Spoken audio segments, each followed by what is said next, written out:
Okay, so let's unpack this. When most of us, just plug in an HDMI cable, we expect the picture and sound to magically sync up. Right, it's just one wire and you're good to go. Exactly. It's one wire, and we never really think about it again.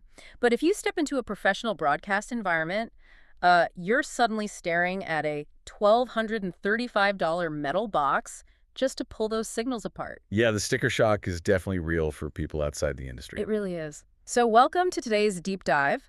We're looking at the AJA 3G-AM-BNC Embedder, and we're going through the specs and some customer reviews from HDTV Supply to figure out why AV pros will happily pay a premium just to break their signals into pieces. Well, before we judge that price tag, we kind of have to understand what an embedder and disembedder actually does. Right. Instead of just passing a unified signal through, professionals need to physically manipulate the audio independently from the video.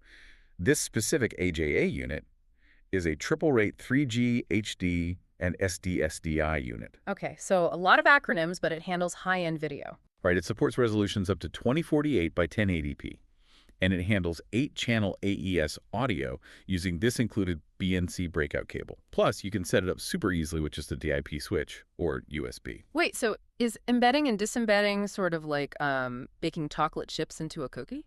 Oh, how so? Like embedding is putting the chips into the dough, right? And then disembedding is somehow magically extracting those exact same chips, like perfectly intact later on so they can be sent somewhere else. Yeah, actually. What's fascinating here is that data preservation aspect. That analogy totally works.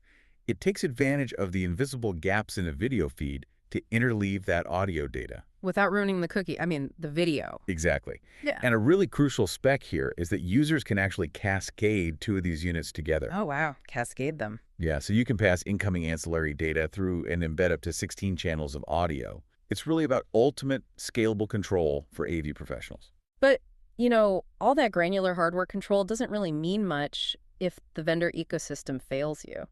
Which brings us to the surprisingly dramatic customer reviews on HDTV Supply. Dramatic is definitely the word for it. It's a totally mixed bag. I mean, HDTV Supply boasts 25 years in business, and they offer a 5-year AJA warranty. But then you look at the reviews, and people project their entire network frustrations onto this one metal box. It really highlights how the physical hardware is just one piece of a much larger ecosystem. Exactly. Take Mike P, for instance. He gives it a glowing 5-star review, right? But his actual comment is just this, laundry list of complaints. Yeah, I saw that. He's talking about ongoing system reboots, iPad control limitations, and a LAN camera that just keeps auto-deleting itself from the system. Which is funny because none of those things are controlled by an SDI audio embedder. Right. I'm sitting there reading it like, why give 5 stars when your network is clearly on fire? Well, I think what Mike is actually rating there is the human element, the vendor relationship. Oh, because of the customer service. Yeah, exactly.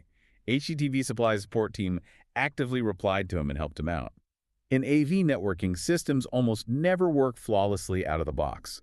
So responsive customer service really earns more loyalty than the hardware itself. That makes a lot of sense. But I mean, it cuts both ways. You also have Prasad R, who just leaves a brutal 1-star review. Yeah, that one's a bit rough to read. He waited 10 days just to be told the product he ordered wasn't manufactured anymore. It wasn't even a hardware failure. It was just purely a failure of communication. It just proves the human element is inescapable, HDTV Supply had to jump into that review to apologize for the delay.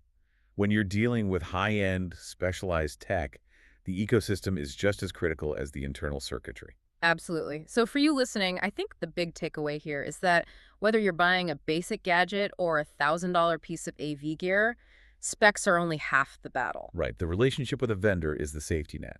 Yeah. Which leaves you with something kind of wild to ponder. As physical AV hardware becomes increasingly reliant on complex networks and software, will future tech purchases be judged entirely on the software that controls them rather than the physical hardware itself? That really is the big question going forward. It really is. Definitely something to think about the next time you're troubleshooting your own setup.